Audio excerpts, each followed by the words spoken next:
And then God's like, hey, have you noticed Job? Yeah, you see him? It's almost like the He's devil- better than Can you. you imagine?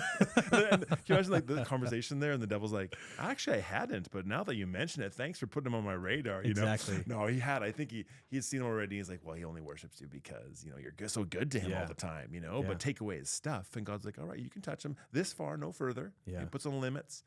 And he actually lets the devil kind of work it. But actually what we see in this is so amazing. So one, we see the devil's the author of it.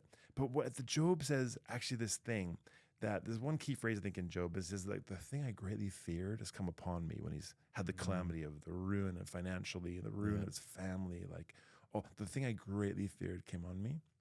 But what we see at the end of his life, he was set free from his fears. Wow. So God looks Yeah. at that and is like, "Hey, Job is so good, like good. I mean, like there's such quality in him." Yeah. And I think even somewhere else in Scripture, God one time is talking about, man, even if like Job and Daniel and these other guys were in this city, I still wouldn't. He puts them right up there with the highest of the high. Yeah. Such esteem God has for him, but he also sees an area where he's not free in his life. Wow. He's got an area where he's afraid. Yeah. Greatly afraid, right? Afraid of losing all this stuff or the things that are so dear to him. And he's always worried about that. And God's like, I want to set him free of his fears.